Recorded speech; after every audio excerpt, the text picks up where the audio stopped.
ang mga kwento ng pag-ibig, kwento ng buhay, at kwento ng pag-asa dito sa Barangay Love Stories. Love Stories.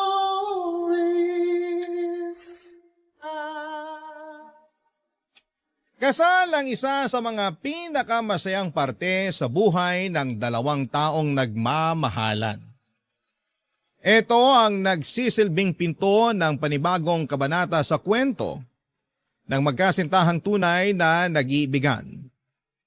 Ikaw kabarangay, anong bagay ang gustong mangyari sa iyong kasal? Dear Papa Dudut, sa mundong mapanghusga ay hindi na talaga may iwasang pagtaasan ng kilay ng mga tao ang dalawang nagmamahalan na mayroong malaking age gap. Ganyan ang sinapit ko noong napamahal ako sa isang binatang 10 taon ang agwat mula sa akin. 35 years old na ako ngayon, samantalang 25 years old naman ang boyfriend ko. Tawagin niyo na lamang akong Marie, samantalang Hari na lang ang itawag ninyo sa boyfriend ko. Isa po akong masahista sa Morato na mayroong madilim na nakaraan. Lumaki ako sa isang pamilyang walang magulang. Tanging ang lola ko lang ang nag-alaga sa aming magkakapatid noong kami musmos pa lamang. Aminado naman po ako noong kabataan ko ay talagang walang direksyon ang buhay ko. Dahil walang magulang na gumabay sa akin. Napunta ako sa mga maling tao. Nagkaroon ako ng mga kaibigang walang ibang ginawa kung hindi ang sirain ang buhay nila. Hindi po ako nakapagtapos ng pag-aaral dahil mas pinili ko ang barkada ko noon kesa sa edukasyon. Dahil sa barkada ay natuto akong magbisyo. Nalulong ako sa ipinagbabawal na gamot at ilang beses na rin po akong hinuli ng mga pulis dahil sa panggugulo. Pero nagbago ang lahat noong namatay ang lola ko. Naiwan sa akin ang responsibilidad na alagaan ang mga nakababata ko pang kapatid.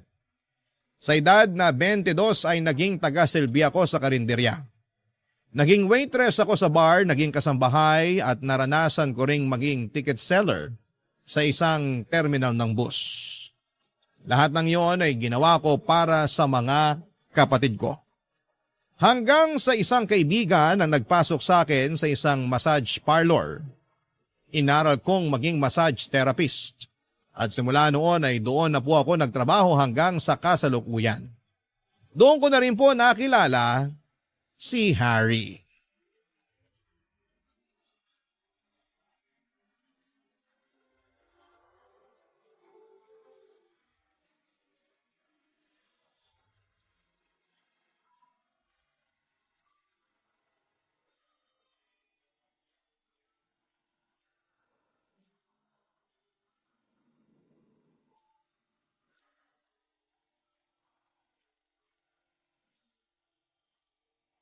Sir? Sir? Hala, tulog na yata. Sir, tapos na po tayo. Tapos na ba? Opo, sir. 1 oras na ba yon? Opo, nakatulog kasi kayo kaya hindi nyo na namalayan yung oras. Sarap kasi ng hagod mo eh. Ano nang sunod? Sunod. Pwede na po kayo magbihis. Nandito po yung damit nyo. Ha? Magbibihis na? Hindi ba pagkatapos ng masahe may ginagawa pa? Ano pong ginagawa? Yung happy ending? Happy ending? Walang ganun dito. Ang bastos nyo naman. Ha? Sabi kasi ng kasama ko, sorry, akala ko kasi Hindi kami nag-extra service kung yun pong iniisip nyo. Magandang reputasyon ng spa namin. Extra service? Hindi, sorry. Nagkaroon lang siguro ng misunderstanding. Misunderstanding daw. Ang sabihin nyo, manyak kayo, manyak. Nagpunta kayo rito para magpamasahe, hindi para mangmanyak ng therapist. Hindi naman sa ganun.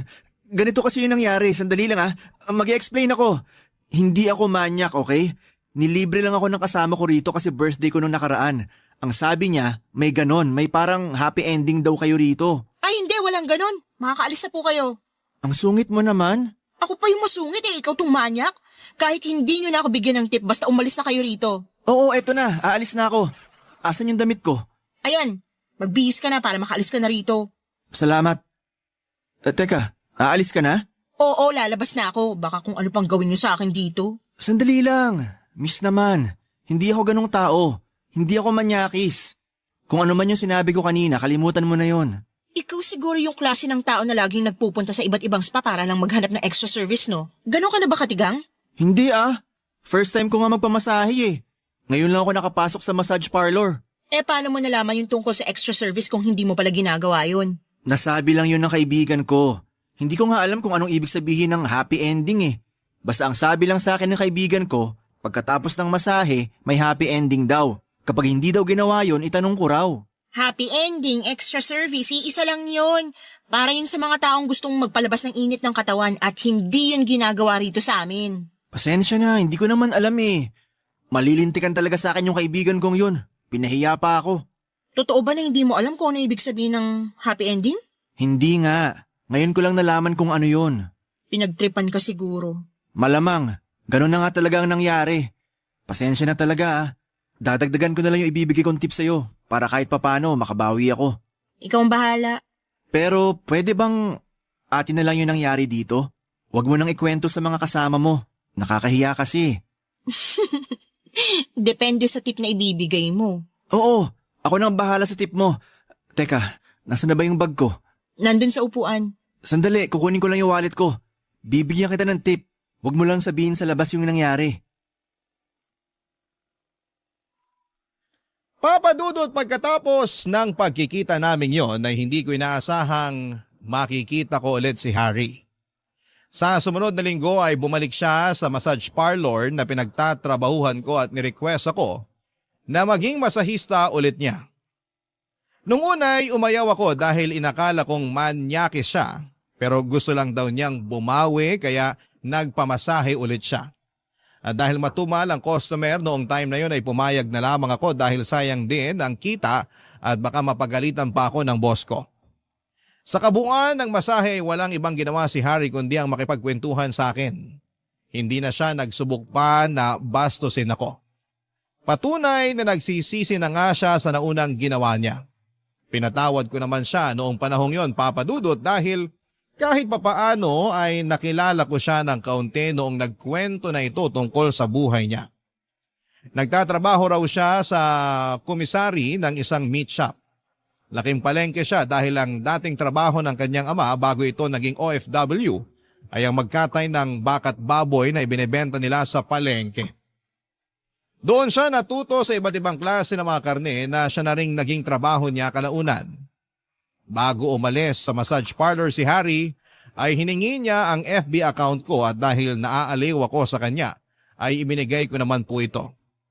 Online na namin sunod na kinilala pa ang bawat isa. Noong naging komportable na kami sa isa't isa ay inaya ko ni Harry na kumain sa labas. Noong nagkaroon ako ng day off at pinaunlakan ko naman siya, Papa Dudut.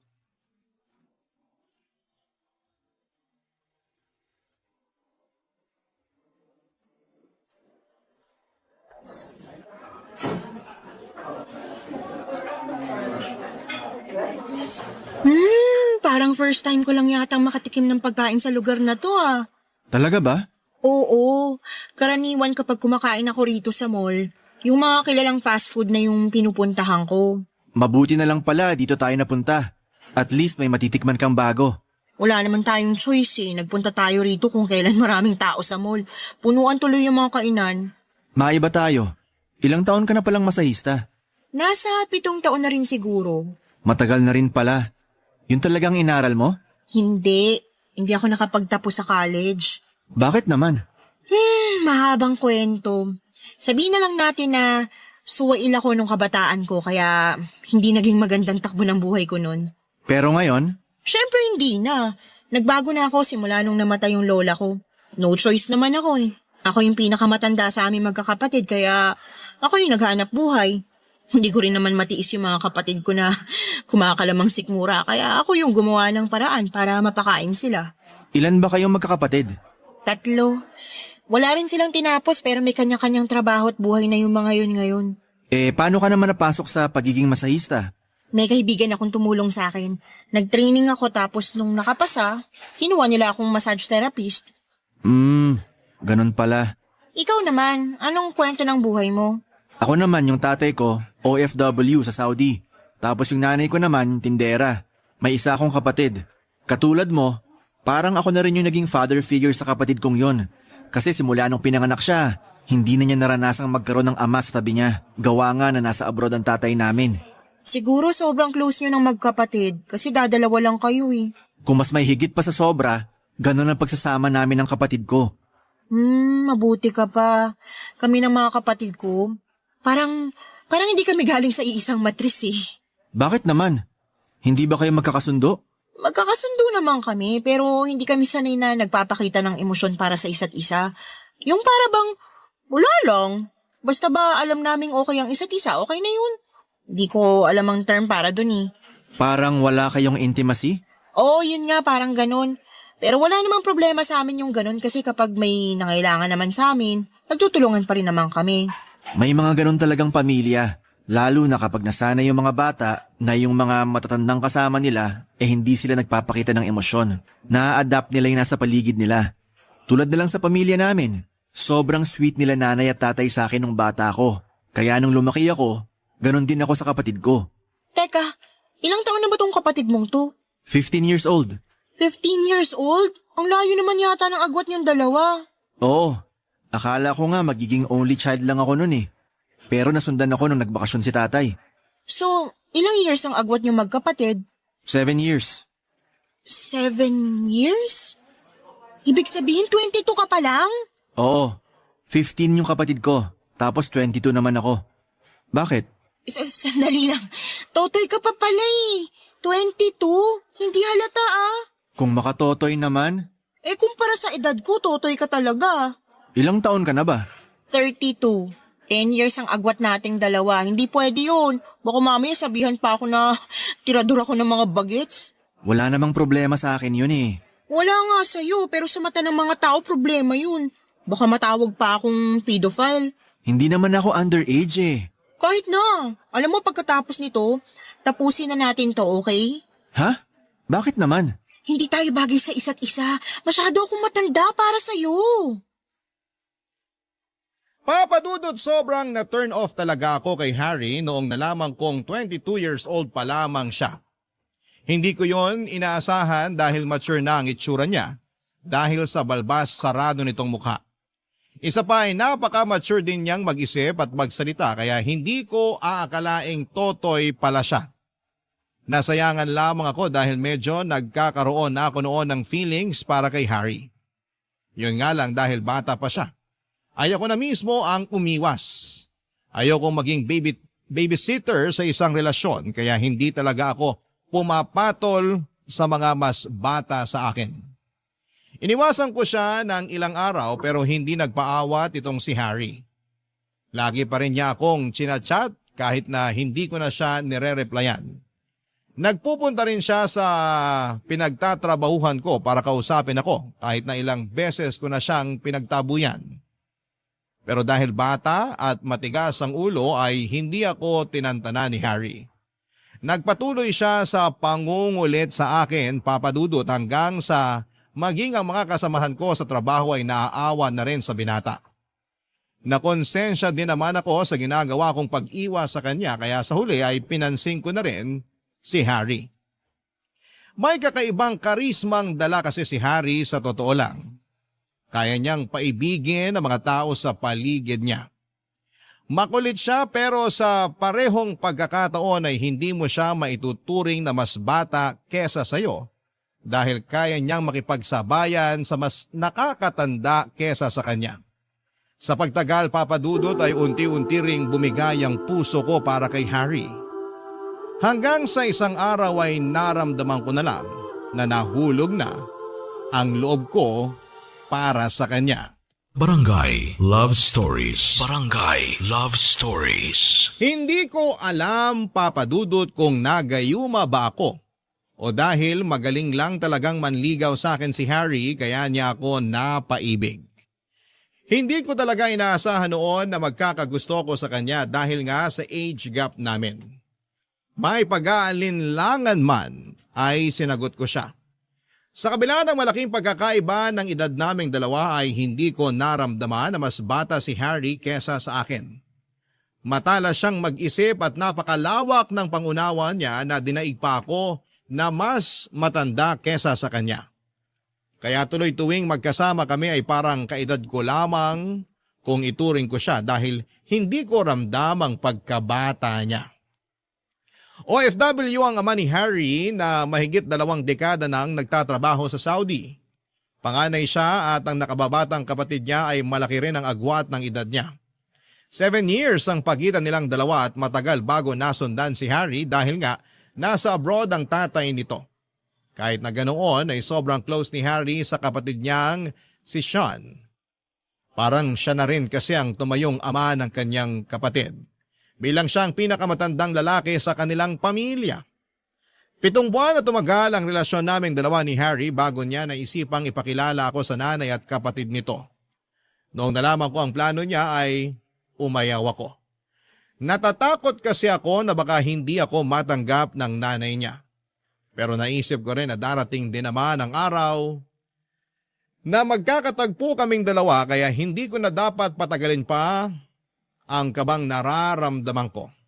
Sa huli pumayag ako makipagkilala sa nanay ni Harry, Papa Dudut.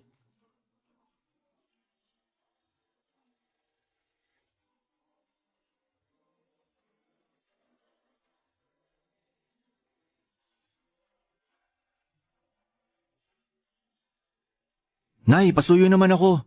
Pakiayos na po yung lamesa. Malapit nang matapos tong niluluto ko. Oo, heto na. Inihanda ko na. Sino ba kasi itong bisita mo at talagang naghanda ka pa ng makakain? Basta, importante po tong tao na to para sa akin. Girlfriend mo ba yung darating? Nakita ko kasi nung nakaraan may ka-video call kang babae eh. Basta po, makikilala nyo na siya mamaya.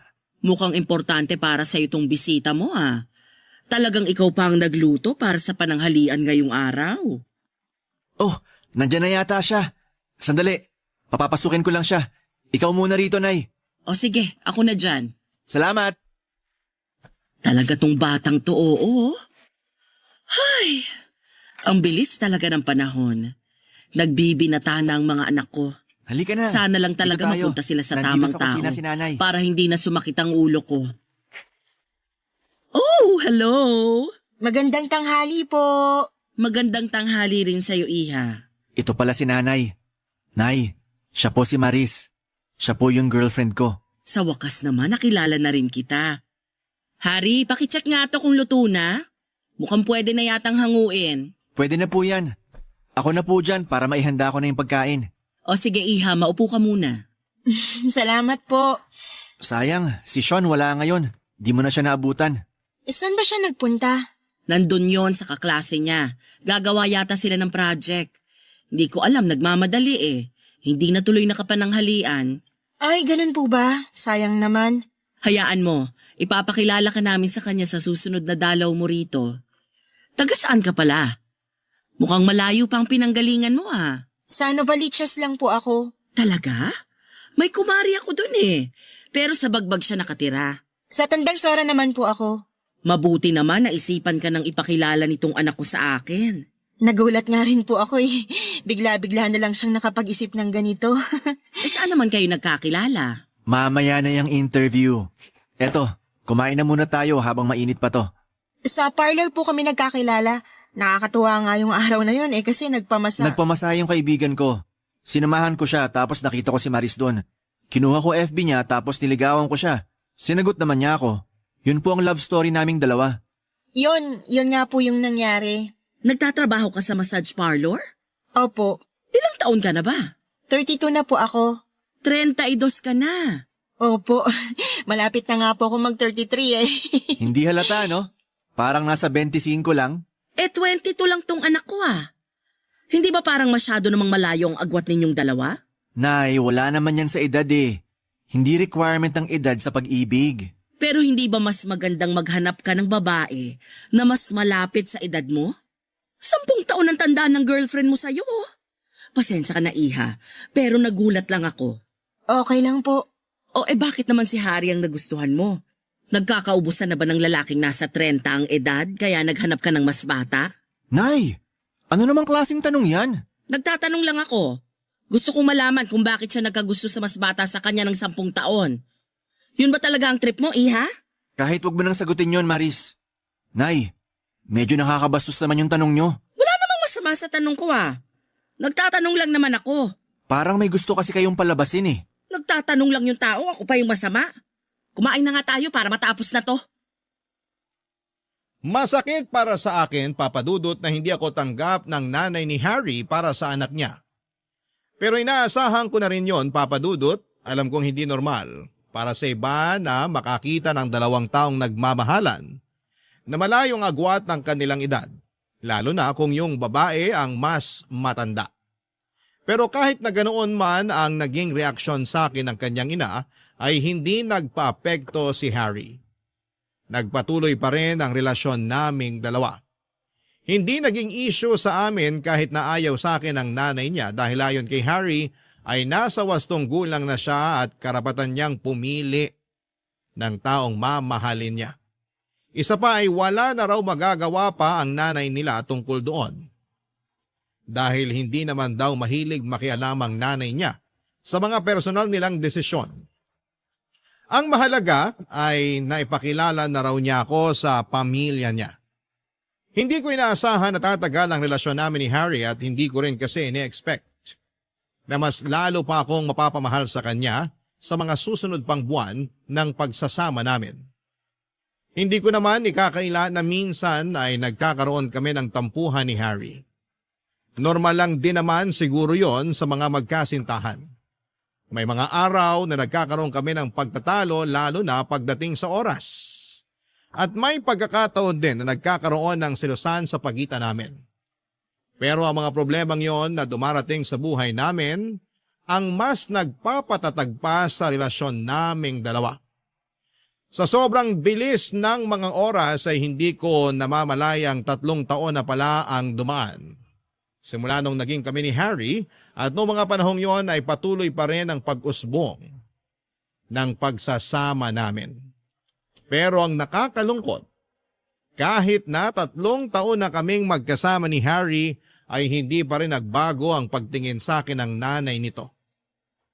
Hindi pa rin siya pabor na ako ang girlfriend ni Harry kahit na sa tingin ko ay napatunayan ko naman ang pagmamahal ko sa anak niya. Araw-araw ko noon nahiling na sana'y magustuhan ako ng nanay ni Harry, lalo na noong isang balitang inihag nito sa kanyang buong pamilya, Papa Dudut.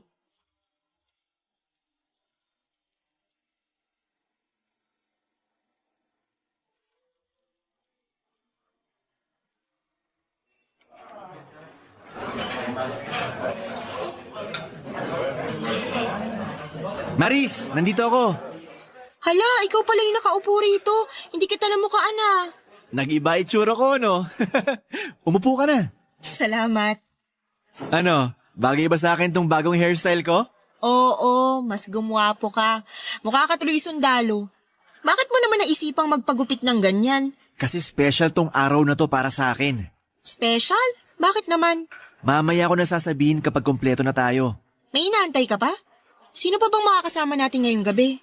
Inimbitahan ko rin si Nanay at Sean. Talaga? Ano ba kasing meron ngayon? Bakit mo kami dinala rito? Mukhang mahal pa naman ang pagkain dito sa restaurant na to. Sakto lang naman. Swak naman sa budget. Nag-order na pala ako ng pagkain natin para maihanda na nila ng mas maaga. Napaisip tuloy ako kung anong meron ngayon. Hindi naman natin anniversary. Wala namang may birthday sa atin, hindi rin birthday ng nanay mo. Basta. Sabihin mo na. Naku-curious na ako eh. Mamaya na kapag nandito na sina. Oh, nandyan na pala sila oh. Nay, nandito kami. Ang gara naman pala ng lugar na to, anak. Hindi mo sinabi. Eh di sana nagsuot ako ng mas magandang damit. Sabi ko naman sa inyo kanina na eh. Ayaw nyo maniwala. Yan tuloy. Maupo na po kayo. Magandang gabi po. Ano bang okasyon, Harry, at naisip mong kumain sa ganitong klaseng lugar? Sige na nga, sasabihin ko na kung bakit. Total, tanong kayo ng tanong, sasabihin ko na. Eto. Ano yan, kuya? Maris. Hala, kuya, bakit ka lumuluhod? Alam mo kung gaano kita kamahal. Sa ilang taong pagsasama natin, napatunayan ko sa sarili ko na ikaw na talaga yung babaeng mamahalin ko. hanggang sa pagtanda ko. Harry! Kaya kung pagbibigyan mo ko, gusto sana kitang pakasalan. Will you marry me? Oo, syempre oo, pakakasalan kita, Harry. Magpapakasal na kayo? Anak, masyado ka naman yatang nagmamadali. Pag-isipan mo muna to ng maigi. Nay, ilang buwan ko na tong pinaghahandaan. Alam ko sa sarili ko na ito ang gusto ko. Gusto ko nang mapangasawa si Maris. Ang bilis naman yata, kuya. Oo nga, ilang taon pa lang naman kayong magkasama eh. Marami pang pwedeng mangyari. Marami pa nga. At sabay naming haharapin ang mga pangyayaring yon bilang mag-asawa. Masyado ka pang bata para magpakasal. 25 na po ako. Sa tingin ko nasa sapat na edad na ako para magpakasal. Alam ko po na marami po kayong pagdududa sa relasyon namin ni Harry, pero makakasiguro po kayong hindi malitong gagawin namin. Mahal po namin ni Harry ang isa't isa. Kahit anong sabihin ninyo, para sa akin, masyado pa rin tong mabilis. Handa na ba kayo sa mga responsibilidad ng mag-asawa? Baka naman masyado lang kayong na-excite. Kung ako ang tatanungin dito, hindi ako pabor. Nay, suportahan niyo na lang po kami. Hindi, aalis na ako. Nay, sandali lang! Sorry kuya, pero agree ako kay nanay ngayon. Masyado pang maaga. Pati ba naman ikaw, Sean? Maiwan ko na muna kayo ha. Habulin ko lang si nanay. Wala siyang kasama pa uwi eh. Yun na nga po ang nangyari, Papa Dudut. Hiningi ni Harry ang mga kamay ko sa harapan mismo ng kanyang nanay at kapatid. Maging ako ay nagulat dahil hindi ko inaasahan na gusto na pala akong pakasalan ni Harry noong mga panahong yon. Hindi man maganda ang naging reaksyon ng nanay ni Harry sa ginawa nitong pag-propose sa akin, ay iba yung saya pa rin ang naramdaman ko. Sa katunayan ay kinilig pa nga ako dahil sa imagination ko lang naisip ang mga bagay na yon. Pero noong time na yon ay ako na mismo ang naka-experience ng sarili kong marriage proposal. Sa mga sumunod na buwan ay sinimulan naming pagplanuhan ni Harry ang pag-iisang dibdib namin. Simple lang naman ang magaganap na kasal pero kahit gaano pa kasimple, ang kasal ay medyo magastos pa rin po ito. Kaya naman nag-offer na akong tumulong sa mga gastusin kahit na si Harry na ang umako nito sa tulong ng kanyang tatay na OFW na sa kasamaang palad ay hindi makaka-attend sa kasal namin. Una naming binuo kung sino-sino ang dadalo sa kasal. Dahil hindi naman ito magarbo ay mga espesyal na kaibigan lang ang imbitado. Naisip din namin na sa bahay na lang nila Harry gawin ng reception. Pagdating naman sa isusuot kong wedding dress ay matagal ko nang pinag-ipunan ng bagay na yon. Kaya naman ako na ang gumastos para doon. Sa kalagitnaan ng pagpaplano namin ng kasal ni Harry ay nagulat ako sa biglang pagbabago ng ugali ng nanay nito. Kung noon ay ayaw niya akong pansinin at kausapin, noong malapit na ang kasal ay bigla na lamang naging malambot ang puso nito para sa akin, na siya namang ikinagulat ko ng mga panahong yon, Papa Dudut.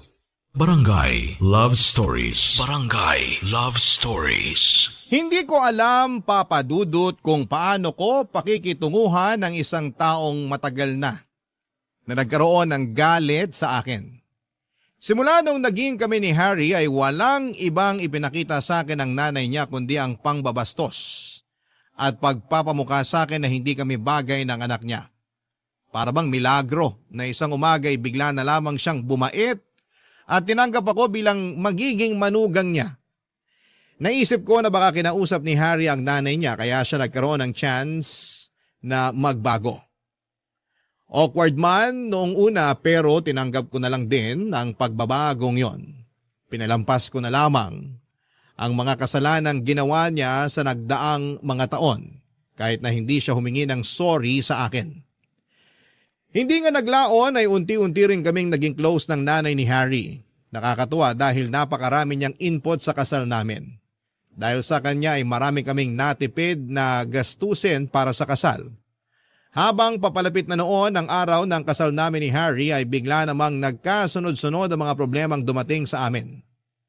Una'y biglang umayaw ang nakausap namin na sana'y magluluto para sa reception. Ayon sa kanya ay meron daw emergency sa bahay nila. Sumunod naman ay ang invitation card na inedit ng kapatid ni Harry na si Sean. Kung kailan ipapaprint na namin ito ay biglang na-delete ang kopya nito at hindi na ma-recover pa kaya kinailangan niyang gawin ulit ito. Pakiramdam ko noon ay mayroong nananabutahe sa amin at isang tao lang ang pumasok sa isip ko noon. Walang iba kundi ang nanay ni Harry na dati nang hindi pabor sa pagsasama namin ng anak niya. Kinausap ko si Harry tungkol doon pero hindi siya naniniwala na magagawa yon ng nanay niya. Pero napatunayan kong may nananabutahe nga sa aming dalawa nung dumating ang wedding invitation na pinaprint namin. Napansin ko na mali ang date na nakasaad doon. Nagsimulang mag-init ang ulo ko at kinompronta ko ang nanay ni Harry dahil sa mga nangyari.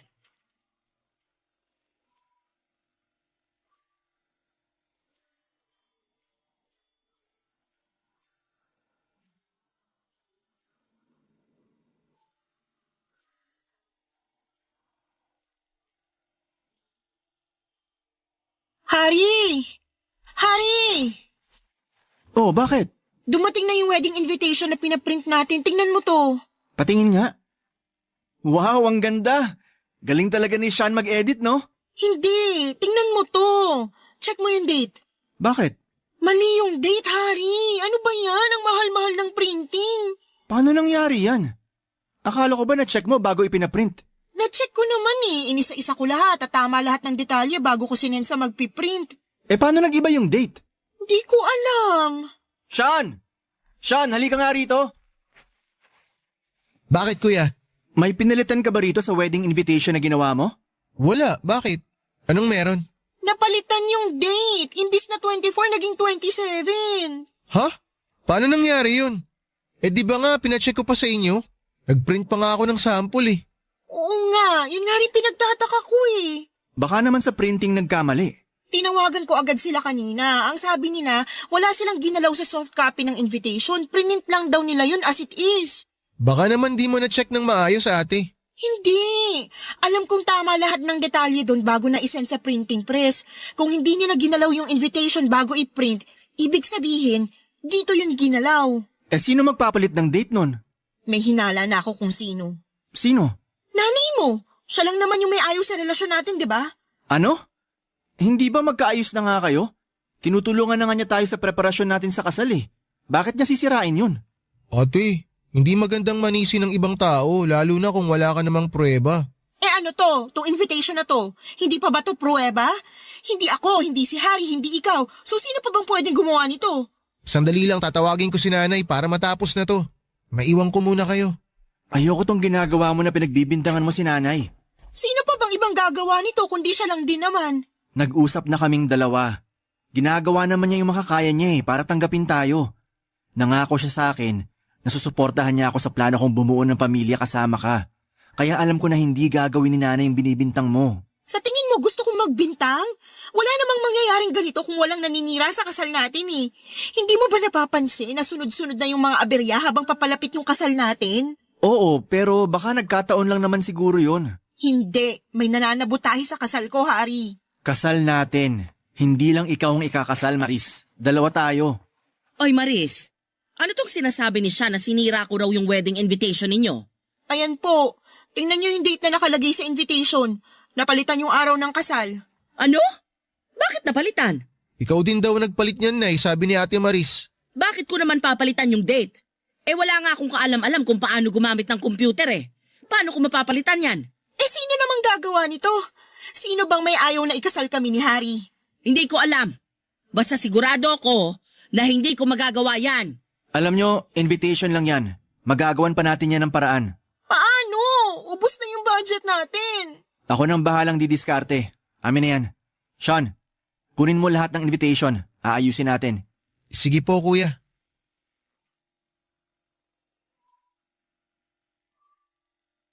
Simula noon ay nag-decide kami ni Harry na huwag nang makialam ang nanay nito sa preparasyon ng kasal namin.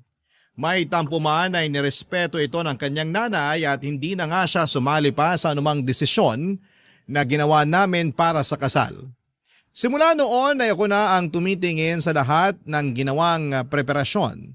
para masiguradong wala ng aberya na dumating. At dahil kapos na nga ang budget ay tinaparan na lang namin ang date ng invitation namin bago namin ito pinadala sa mga kamag-anak at kaibigan. Kung tutuusin ay napakasimple lang naman ang kasal na magaganap. Kompleto na po ang lahat. May magluluto na para sa reception dahil may nagregalo sa amin ng isang baboy na siyang kakatayin sa mismong araw ng kasal. May mga ninong at ninang na rin kaming napili. Ang mga abay ay kanya-kanyang dala ng isusuot nila dahil hindi naman ako metikuloso pagdating doon. Basta umayon lang sila sa kulay na napag-usapan. Meron na ring narentahan si Harry na gagamitin para sa kasal samantalang ako ay dumating na ang na-order kong wedding gown na matagal ko ring pinag-ipunan. Handa na noon ang lahat. Gabi bago maganap ang kasal ay sa bahay nila Harry na ako nagstay dahil mas malapit ang bahay nila mula sa simbahan kung saan kami ikakasal. Pero pagising ko kinaumagahan, ilang oras bago ang kasal ay nanlumo ako. Noong nakita ko ang wedding dress ko, na sira-sira na, Papa Dudut.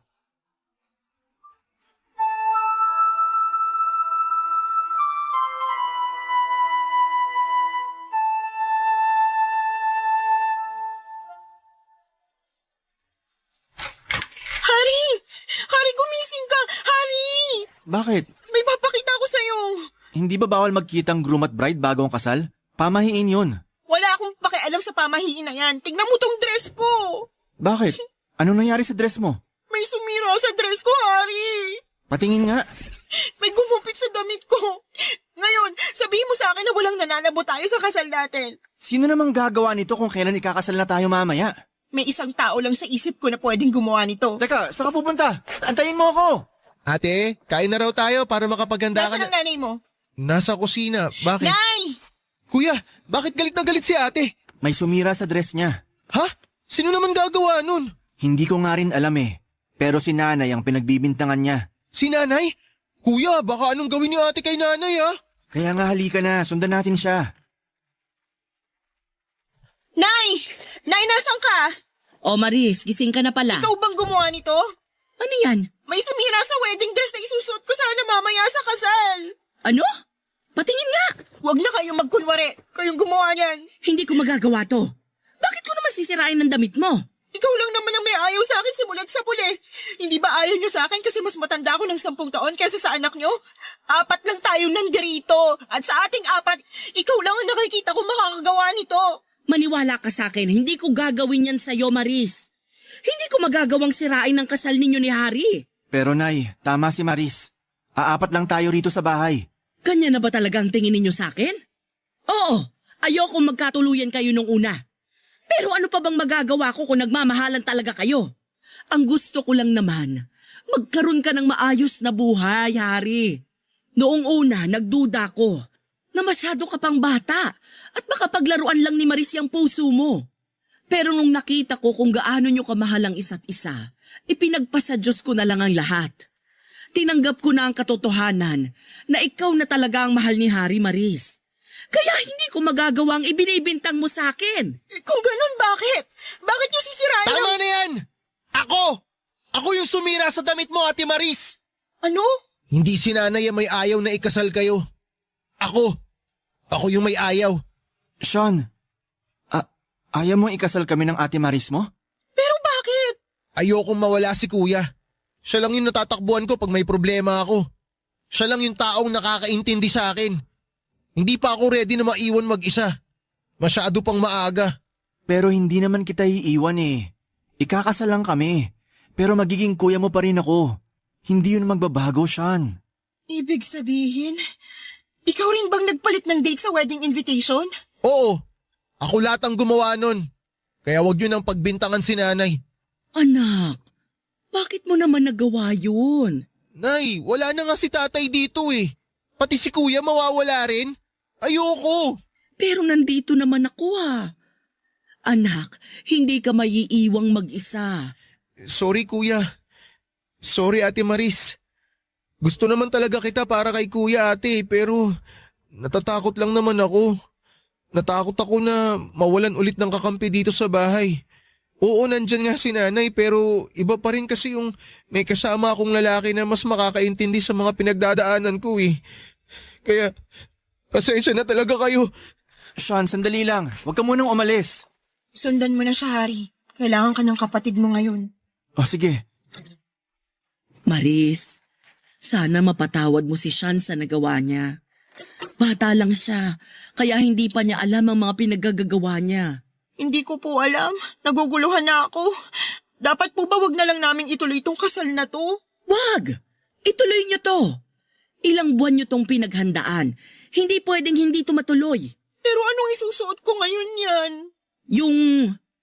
Yung trahe de boda ko nung kinasal ako, nakatago yun sa kwarto. Pwede mong gamitin kung gusto mo. Talaga po? Oo naman. Magkapareho naman tayo ng katawan nung kabataan ko. Kaya tiyak ako nakasya sa'yo yun. Kung hindi man, ipapatawag ko na lang yung kumari kong sastre para may adjust yung damit kung sakali. Halika na, isuot mo para makita natin kung kasya ba. Salamat po, Nay. Walang anuman. Pasensya na rin po kung kayo yung pinagbintangan ko. Huwag mo nang isipin yun. May mas malaki pa tayong problema dyan na kailangang ayusin bago ang kasal ninyo.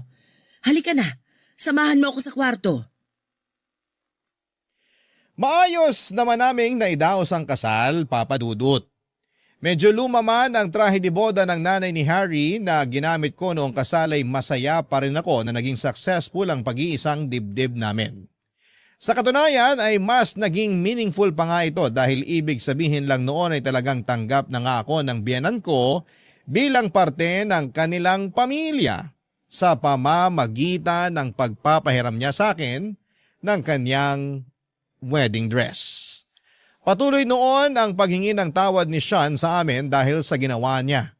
Ganon din na humingi rin ako ng kapatawaran sa nanay ni Harry dahil pinagdudahan ko ang kabutihang loob na ibinigay niya sa amin. Pinagsisihan ko rin na siya ang sinisisi ko na nanabutahe sa kasal namin. Nagkapatawaran kaming lahat at sa mga sumunod na buwan ay naging maayos na ang relasyon ko sa pamilya ni Harry. Nangako rin naman si Harry kay Sean na kahit bubukod na kami para makabuo ng sariling pamilya ay hindi naman niya tuluyang tatalikuran ng kapatid niya. Patuloy pa rin niya itong sosuportahan kahit na hindi na sila nakatira sa iisang bahay. Papadudod sa ngayon ay may isa na kaming anak ni Harry at mukhang masusundan na ulit ito ng pangalawa. Ang tanging hangad na lang naming mag-asawa ay maging payapa ang pamilya namin sa mga susunod pang taon. Ito po ang kwento ko at sana po ay nagustuhan ninyo ang ibinahagi ko sa inyo, ang inyong forever kapuso at kabarangay Maris. Barangay Love Stories. Barangay Love Stories. Nakakaantig naman talaga ang ating kwento. Ikaw ba, kabarangay? Nakarelate ka ba sa story natin ngayon? Kwentuhan naman tayo dito sa comment section. Nagustuhan ng iyong napakinggan? Ituloy yan via live stream sa www.gmanetwork.com/radio. Barangay LS In Mega Manila, 97.1. Forever.